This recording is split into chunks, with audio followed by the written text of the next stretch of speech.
प्रातः क्लास चल रहा था 15/12/1967 शुक्रवार को चौथी पेज की मध्यांत में बात चल रही थी कि सतयुग के 1250 वर्ष में जन्म लेते हैं तो फिर उतरते भी जाते हैं। तो कोई चीज उतरती है तो धीरे धीरे आस्ते आस्ते उतरते जाते हैं वो सीढ़ी। तो तुम बच्चों की बुद्धि में रहता है हमने तो 84 जन्म लिया है। अरे कब से ये 84 जन्म लेते आए हैं? कहेंगे वो बेअंत है। सृष्टि का ना आदि है ना अंत है। समझा ना? इनका कोई अंत नहीं होगा।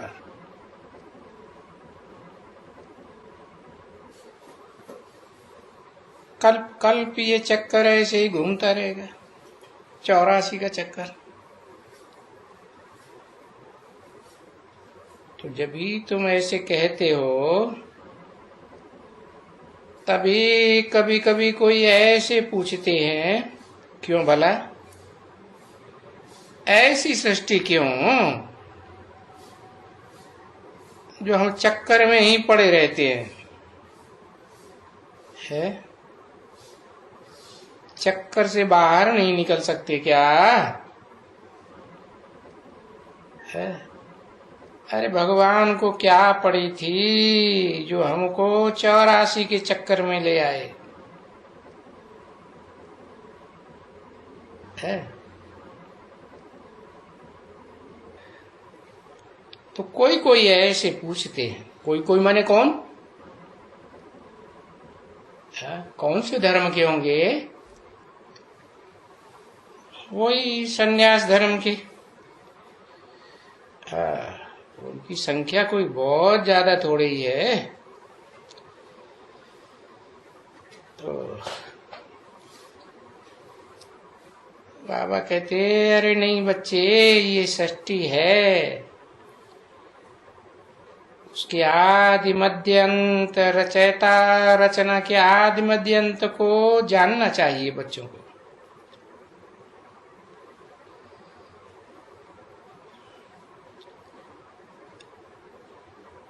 जो नहीं जानते हैं फिर उसको हो मनुष्य होकर के भी अगर नहीं जानते हैं तो वो नास्तिक है।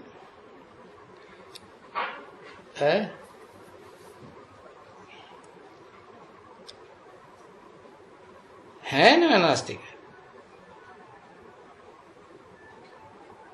तो वो जानने से तुम देखो ना बच्ची,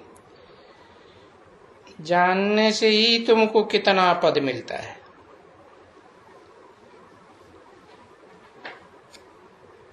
और ये पढ़ाई कितनी ऊंची है। इस पढ़ाई को पढ़ पढ़ कर दिल कितनी खुश हो जाती है। तो जो बड़े बड़े इम्तिहान पढ़ते हैं ना, तो उनकी दिल खुश नहीं होती होगी क्या? ये तो कोई भी समझ सकते हैं ना कि जो बड़े ते बड़ा इम्तिहान पढ़ेंगे वो बड़े ते बड़ा दर्जा पावेंगे, पद पावेंगे। दुनिया में भी ऐसे ही है तो यहाँ भी ऐसे ही है।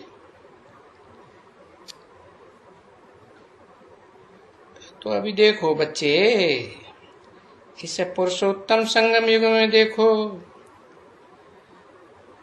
अभी बड़े ते बड़ा इम्तिहान तो जरूर ये पढ़ाई भी तो हुआ ना। क्योंकि पढ़ाने वाला बड़े ते बड़ा ईश्वर है, भगवान है ना, ऊंच ते ऊंच भगवान। परंतु कोई जानते नहीं है इस दुनिया में कि ये कैसे, नहीं तो ये है तो ना उच्च पढ़ाई।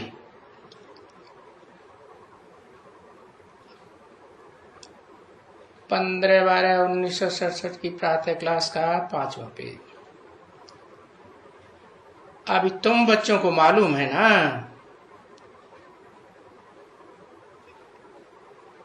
कि राजयोग सीखा था, तभी तो मनुष्य से देवता बने थे। और देवताओं का ये अधिपति, मालिक, अधिमाने ही अधिष्ठाता मालिक।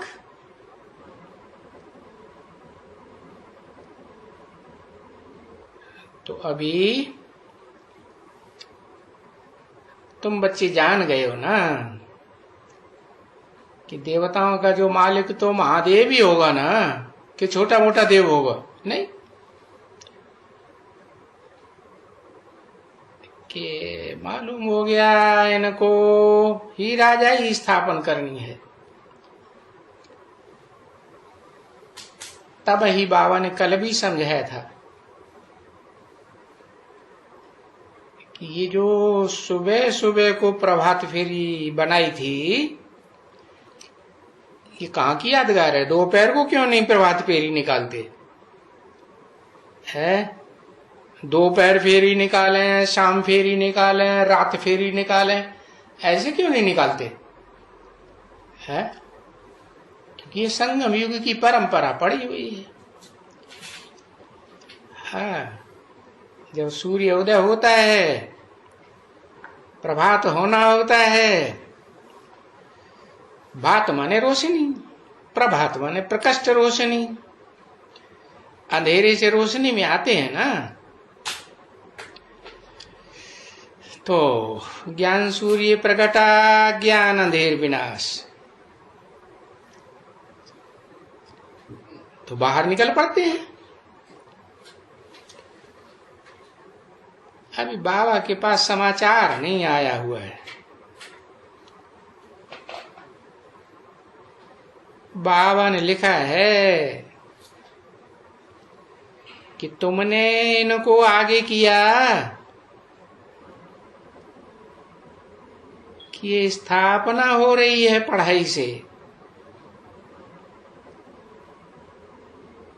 ऊंचे ते ऊंचे पढ़ाई और ऊंचे ते ऊंचे पढ़ाने वाला।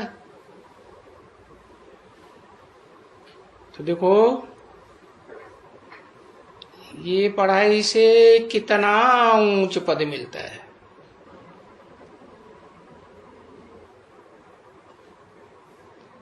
और दूसरे जन्म में ये वंडर नहीं है,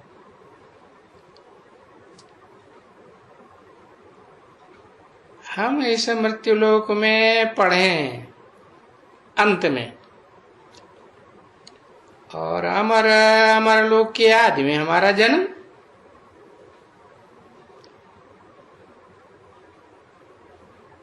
तो ये तो वंडर नहीं है ना बच्चे। ये बात तो कोई भी समझ सकेगा, इस ज्ञान को समझेगा ना। हाँ, कोई कोई समझेगा, कोई से पूछो तो सही जा करके। जो ये यादगार मंदिर बनाते हैं बड़े बड़े विद्वान, तो उन विद्वानों से पूछो या मंदिर बनाने वालों से पूछो।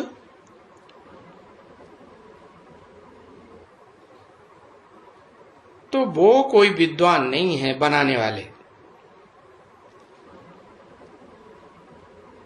जिन्होंने मंदिर बनाने का रास्ता बताया वो हैं विद्वान। विद माने जानकारी, वान माने वाले। जैसे कहते हैं धनवान, धन वाले। तो जो मंदिर बनाने वाले हैं वो तो पैसे वाले लोग हैं, है? वो तो स्थूल धन संपत्ति की बात हो गई। और जो मंदिर जिन्होंने बनवाया उनके पास कौन सी धन संपत्ति? बेहद की धन संपत्ति उन्होंने ली है ना पुरुषोत्तम संगम युग में। जैसे राजा विक्रमादित्य हुआ तो उसको मंदिर बनाने की सलाह किसने दी? सोमनाथ मंदिर, है? जरूर कोई बड़ा विद्वान ही होगा ना, है? जानकार होगा ना। किसका? हाँ, जो गीता में लिखा अव्यक्त मूर्ति ना शिवलिंग, उसकी गहराई को जानता होगा ना। तो देखो, ये पैसे वाले लोग नहीं जानते हैं इस बेहद की ज्ञान की रोशनी को। तो इन पैसे वाले मंदिर बनाने वालों से और उनको जो सलाह देते हैं कि भाई मंदिर बनाओ यादगार, तो तुम्हें याद आती रहे, तो दोनों से जाके कोई पूछे, बनाने वाले पैसे वालों से भी और बनवाने वाले विद्वान पंडित आचार्यों से भी। तो विद्वान से पूछो, इन्होंने ये सतयुग आदि में जन्म कैसे लिया है? जो लक्ष्मी नारायण के मंदिर में लक्ष्मी नारायण बैठाए हैं, इन्होंने, ये तो आदि नारायण है ना, तो जरूर सतयुग के आदि में जन्म लिया, लेकिन जन्म लिया कैसे? तो वो ऐसे नहीं बताएंगे कि कृष्ण पीपल के पत्ते पर फलाना हुआ, ये हुआ, ऐसे नहीं बताएंगे। नहीं, ये तो तुम जानते हो कि बरोबर ये तो राजयोग, गीता वाला राजयोग है ना सारा। तो देखो, वो गीता पढ़ते जाते हैं, देखो उनसे कुछ फायदा होता है बच्चे गीता पढ़ने से? अभी बाप आकर सुनाते हैं,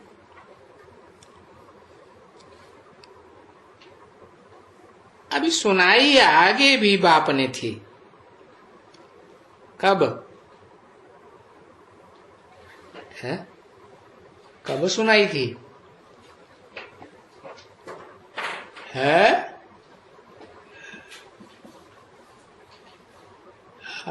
आदि में सुनाई थी। वो तुम बताया कि हाँ सतयुग के आदि में ही सुनाई होगी।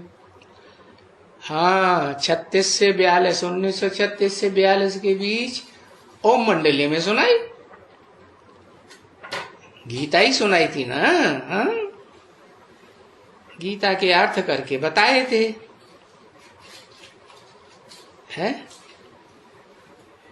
और जिस पढ़ाई से जिसने तुमको ये पद पढ़ाया और प्राप्त किया,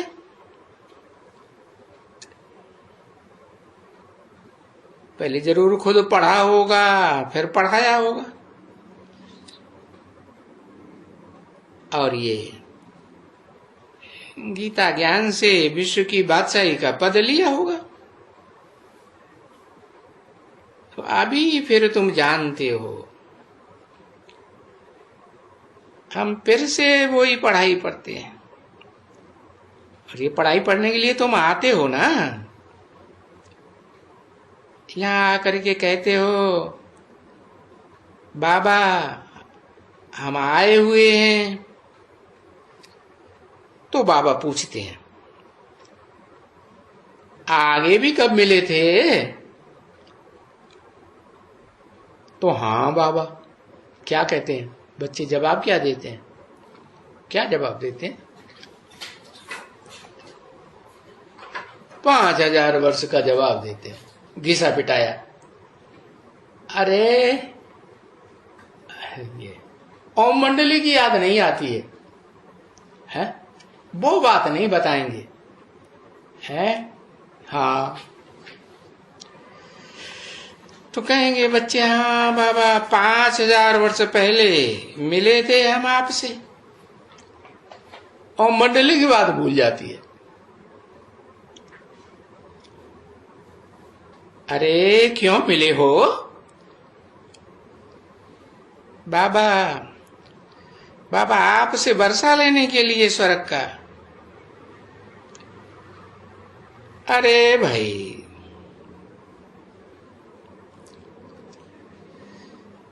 कौन सा वर्षा?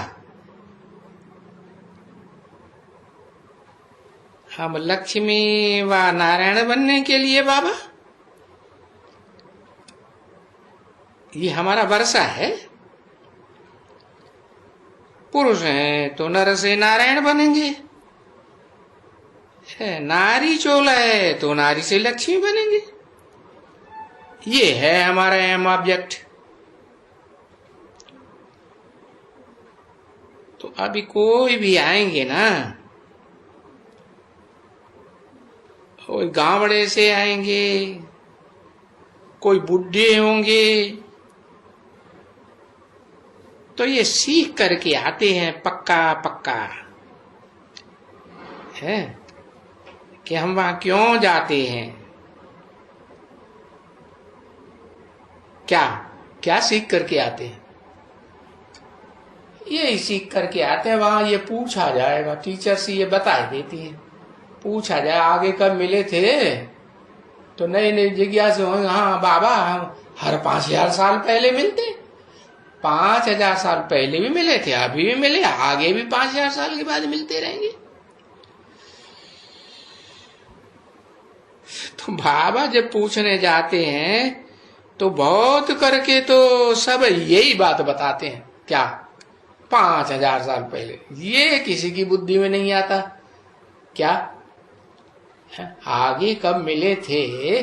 तो मिलना जुलना इस शरीर की बात है या पुराने शरीरों की बात है? इस वर्तमान शरीर की बात है ना। अच्छा, वर्तमान शरीर नहीं तो आगे माना क्या? बहुत पुरानी बात है। हाँ, आगे का मतलब है कि अभी जो मिले हो इससे पहले कब मिले थे, है? तो ओम मंडली की बात बताना चाहिए ना, वो नहीं बताएंगे। बहुत करके वही 5000 वर्ष की घिसी पिटाई बात बता देते। वो बुढ़ी होगी ना, वो भी ऐसे ही कहेगी, बाबा हम लक्ष्मी नारी से लक्ष्मी बनने के लिए आई हैं आपके पास। और क्या कहें? क्योंकि एम ऑब्जेक्ट है ही कि नर से नारायण बनना, नारी से लक्ष्मी बनना। तो ये तो जानते हो, क्योंकि ये तो सत्यनारायण की सच्ची सच्ची कथा भी तो है ना। सच्ची सच्ची क्यों कहा है? कि वो पंडित जी जो लोग दुनिया में सुनाते हैं सत्यनारायण की कथा, उसमें लकड़हारा लकड़बग्घा जाने क्या क्या सुनाते हैं, लीलावती कलावती। सत्यनारायण की कथा तो कुछ सुनाते ही नहीं। तो झूठी कथा हुई या सच्ची हुई? हाँ, झूठी कथा है। अभी बाप आकर के सच्ची सच्ची लक्ष्मी नारायण के 84 जन्मों की कथा सुनाते हैं। तो वंडरफुल है ये कथा। और ये भी समझते हैं। तुमको देखने में तो कुछ भी नहीं आता है, परंतु बहुत बनते रहते हैं, बहुत बनते रहते हैं। क्या है? क्या बनते रहते हैं? नर से नारायण जैसे, नारी से लक्ष्मी जैसे।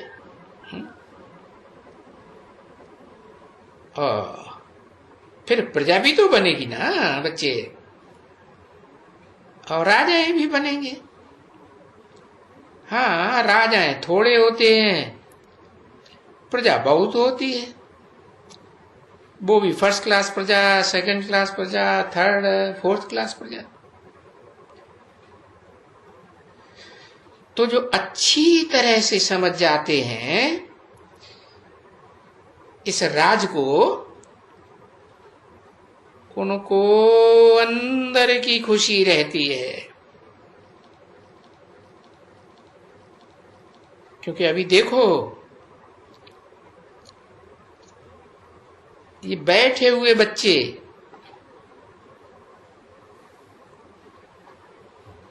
तो थोड़े ही बैठ करके हंसेंगे या ऐसे ये करेंगे। बाकी बाबा को पूछना तो होता है ना, बाबा पूछेगा कैसे हो, क्या समझते हो, है? इस पढ़ाई को पढ़ करके राजाई लेने की हिम्मत है?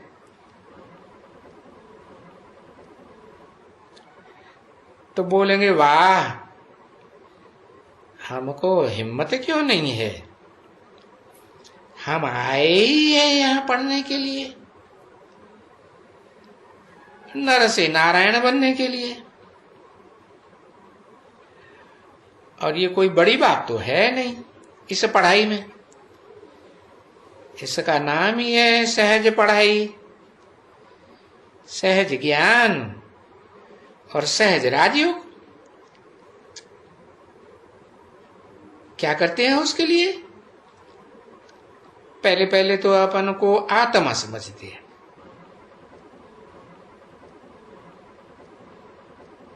तो आप सच कहते हो ना,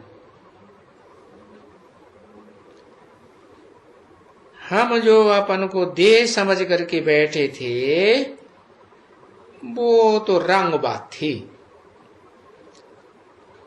क्योंकि देह तो इसी दुनिया में खत्म हो जाती है? और आत्मा तो अविनाशी है, वो कोई खलास थोड़ा ही हो जाती। तो अब समझा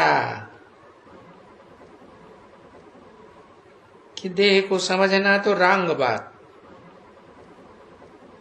अभी आपने आकर के हमको राइट रास्ता बताया कि बच्चे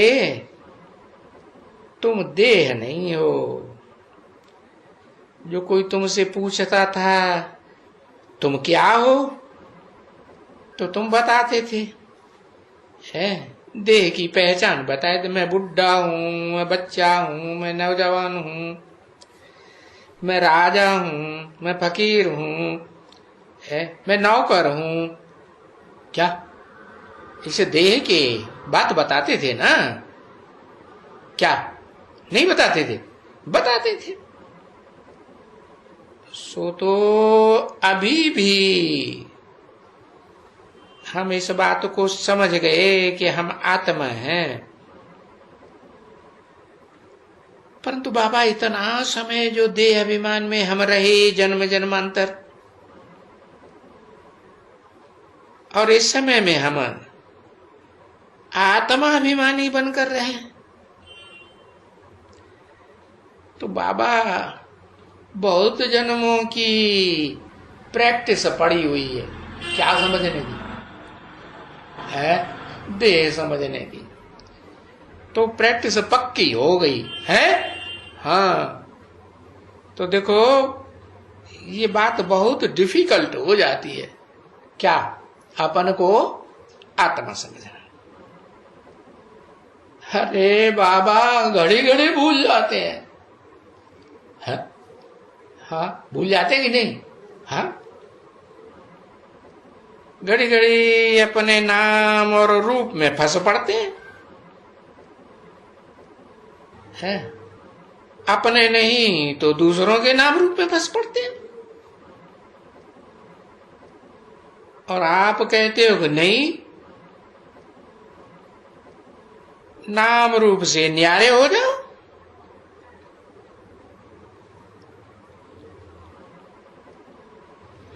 क्योंकि बाप को भी तो नाम रूप से न्यारा मानते हैं ना,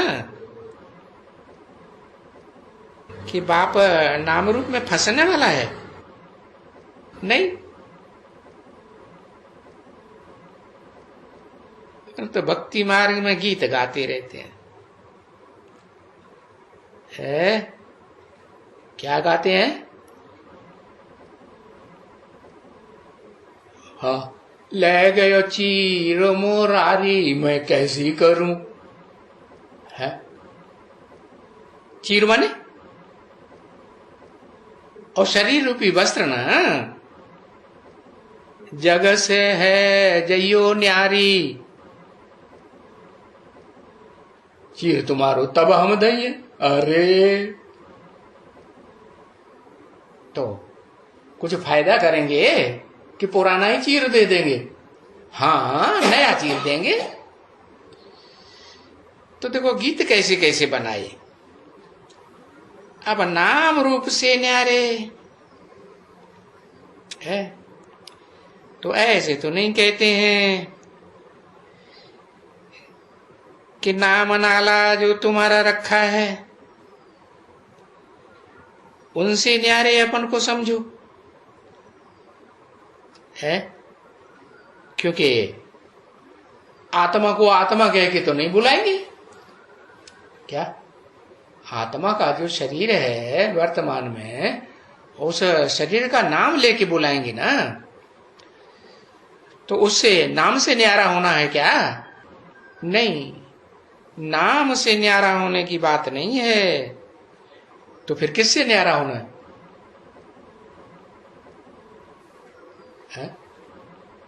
अरे रूप से न्यारा होना है। क्या ये जो वर्तमान जन्म में आत्मा का रूप है ना, जो बाहर देखने में आता है शरीर, सबका एक जैसा कि अलग अलग? अलग अलग देखने में आता है। तो अलग अलग नाम रखे हुए हैं, तो उन रूप से न्यारे होने की बात है। ये तुम्हारे शरीर का अलग अलग रूप है ना, उनसे अपन को न्यारा समझो, यानी आत्मा समझो।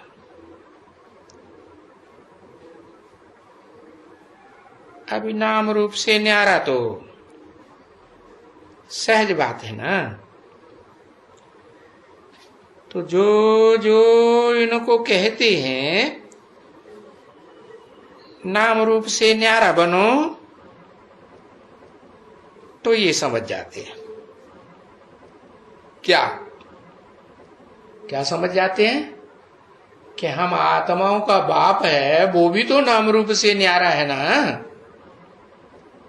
है?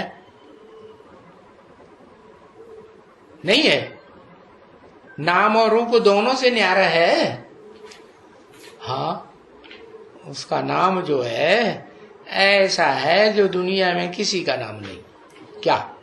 शिव। क्यों? दुनिया में वो नाम किसी का क्यों नहीं लागू हो सकता? शिव माने कल्याणकारी। तो दुनिया में सदा काल कल्याणकारी कोई है? है? कोई है? कोई नहीं है। तो न्यारा नाम हुआ ना। क्या? परमपिता का नाम न्यारा हुआ। और रूप? अरे रूप तो सब आत्माओं का एक ही जैसा है ना। शिव का भी रूप वही है कि अलग है? रूप तो एक ही है। फिर न्यारा कैसे है? न्यारा वो जिस टेम्परेरी तन में या मुकर्रर रथ में प्रवेश करते हैं, या जिन बच्चों से बात भी करते हैं, तो उनके रूप को याद करते हैं क्या? है? अपना रूप तो जो बच्चों का आत्मा का रूप है वो ही रूप है, वो तो याद करने की बात ही नहीं। बाकी वो तो स्वरूप में तो सदा टिके ही रहते हैं। तो बताया, तो बाप को जो नाम रूप से न्यारा समझते हैं, तो उनको कोई नाम थोड़े ही है? कोई साकार रूप थोड़े ही है? कुछ भी नहीं है। कहते हैं बिंदी। अब बिंदी को चाहे जितना छोटा बना दो। गीता शास्त्र में क्या लिख दिया? अणोणीयांसम अनुस्मरेत। अणु के भी अणुरूप करते जाओ, करते जाओ, करते जाओ। तो फिर बहुत छोटा हो जाएगा तो दिखाई भी पड़ेगा।